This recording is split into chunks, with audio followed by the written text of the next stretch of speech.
Hello, beautiful. Uncle Rhino here, playing some of the original OG Take It Back, Flashback, Throwback, Back to the Future, Counter-Strike.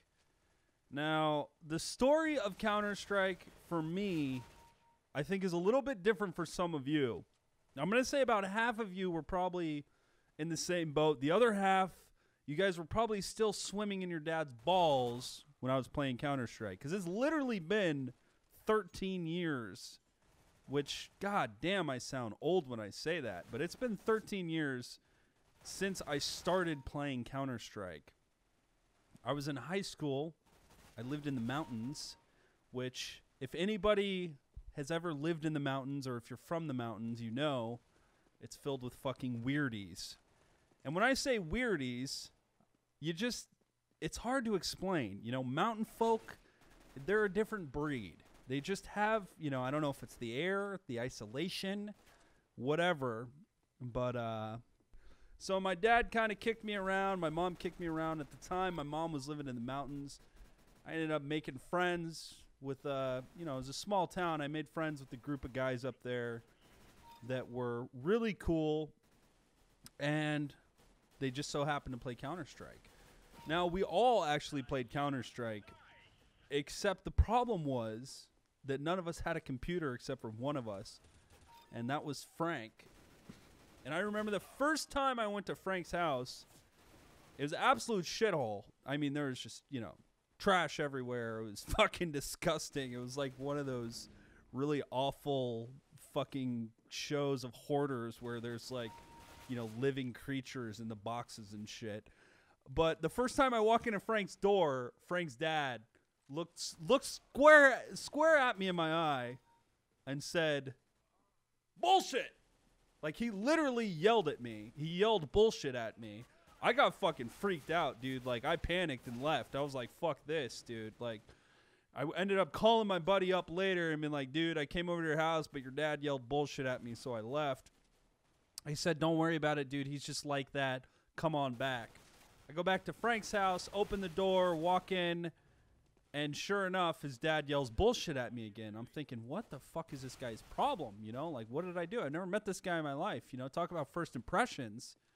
I ended up finding out later, Frank was too embarrassed to admit at the time, but I ended up finding out later that his dad actually had Tourette's because he was in a fucked up drunken driving accident where he was driving drunk, went over a guardrail, hit a rock head on, flew out the fucking windshield, and actually hit the rock. He didn't die, but he, like, permanent brain damage. So he would literally sit in his chair in his house all day and yell bullshit at us as soon as we walked in. So kind of a sad story. Frank was a good guy. He kind of escaped into his computer. And Frank was a champ, man. He used to let us... I mean, we would spend hours over there playing on his computer. You know, we'd all take turns, but I remember, dude, that was when I started to fall more in love with video games playing Counter-Strike then than anything else. I was like, dude, this is fucking amazing. I didn't have my own computer, so it was just, I loved going over to his house just to even watch him play and then play myself. But that was my first, like, that was my first Counter-Strike experience back in the day. Since then, I think I've played it on and off for years. A lot of people played Source. And I remember when CSGO came out, nobody was playing CSGO because they liked Source better until they added, like, the, you know, the finger painting on your gun and the in-game gambling and all that. Once they added that, then people were all about it. And it's just crazy to see how much the game has grown since its, like, initial release. And how crazy fucking popular it's gotten in, like, the last 5 years, dude. It's just crazy to me. The fundamental core, you know, aspect of centering your screen with, you know, dead centering your screen in CSGO, that's probably what got me, you know, got all my skills up in all other shooters, was just the thousands of hours I poured into the original Counter-Strikes. And I don't know what version. I know a lot of people are going to be like, oh, what version? I started playing. And I'm not a hipster like that, dude. It's been 13 years. I don't remember. I can't even remember what I had for lunch yesterday, let alone what version of Counter-Strike I played years ago. But it was a lot of fun. I don't miss it. I know a lot of people, when they tell these stories of old games, they're like, oh, I miss the old days of that. I don't miss it. The new Counter-Strike's fucking awesome. The skins are a little ridiculous, dude. The skins are absolutely ridiculous, okay? $300? $300! There are knives in the store for $300. Who the fuck is buying these?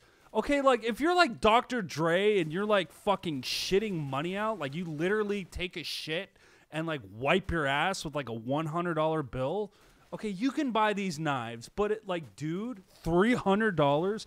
You can buy a real knife with you could buy like a really nice real knife for like $300 and give it to like your grandkids and shit, and they'll keep it for years and they'll give it to their grandkids. But there's so many skins in this game, and I don't fucking get it. Like, I opened one case because it was annoying me that was in my inventory. I was like, all right, I'll open this fucking case. I've had this for God knows how long. And it spun and it spun. I was like, dude, this is fucking gambling. Like, this is literally gambling. And it like came close to like this AK red line. And I was like, shit, yes, boy. And then it fucking went right by it. And I was like, that's how they fucking get them, dude. This is exactly how they get people.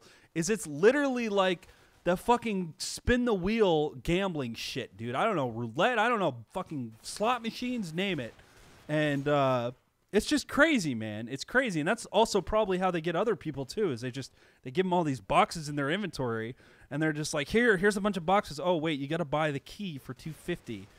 It's fucking crazy, man. Consume wisely, guys, please. If there's anything, you know, I'm not trying to push any political propaganda. I don't give a fuck who you vote for. You know, you want to smoke weed naked and have sex with the fucking moose, more power to you. I'm not here to judge. But for the love of God, do not spend more than what the game is worth in skins on it. Please, dude. Like, if people keep doing this, what's going to happen is the whole industry is just going to be filled with games like this, and we're not even going to see good gameplay mechanics anymore. We're just going to see fucking skins and gambling and boxes. H1Z1's a good example too. By the way, what the fuck? Don't even get me on that tangent with that game, by the way. That shit's just going to piss me off, dude. But like, how the fuck can you spend $300 on a skin? And I'm sure that's not the most one. I'm sure someone in the comments is going to be like, Rhino, dude, you don't know shit, all right? I sold a skin for $15,000. I bought a new car, bro. Like, that's cool if you have the skin, but, dude, don't buy them. Please don't buy them. That is absolutely fucking ridiculous, man. Please consume wisely, you know, and just not to go too far on a tangent here, but just please consume wisely. If there's anything I can get off on this channel as far as just ideas, please consume wisely. Like this new Escape from Tarkov, everyone's like, oh, I can't wait to play Escape from fucking Tarkov. Dude, have you seen the developer diaries? They look shady as fuck. They look so shady. The fucking devs are like blurring out their names and then all in black. Like, I don't know if they're trying to do like, oh, this is like real military shit, so we can't let anyone know who we're talking to, so we got to black our names out and use voice changers. Dude, the game looks sketchy as fuck, okay? It looks absolutely sketchy as fuck. If it's good, and I'll take it back. But right now, whatever marketing they're doing looks sketchy as fuck. So just please consume wisely. Don't send your money to a Russian website for a game that you've seen 8 minutes of gameplay from the goddamn developers, okay? Wait till the motherfucker comes out, you know? Please, wait till it comes out. Wait till you see some actual gameplay of it before you're dropping hundreds on your new fucking AWP skin in the game. Because I'm sure that game's going to have skins now too. But, yeah, man. I hope you enjoyed this video. I fucking love CSGO. I'm not going to lie. I'm not into gambling. So you're not going to see, like, I'm not going to do case openings or, oh my God, I just got to do reaction videos. Bullshit like that. If anything, I'm probably going to reinforce how much you guys shouldn't pay for that shit. Because it's fucking ridiculous if you think about it. Dude, $300! Like, you could buy, like, 2 weeks' worth of groceries for, like, a family of 15 with that much money, dude. $300? Think of all of the actual legitimate, tangible, real things that you could buy. That's 300,000 pennies. Like, imagine a room with 300,000 pennies in it. That's what you're spending on one fucking skin. Please, just consume wisely. And I'm going to set up a website for those of you who have problems with skin gambling, for those of you who have problems with skins. It's called csgogamblingaddicts.net/Kappa.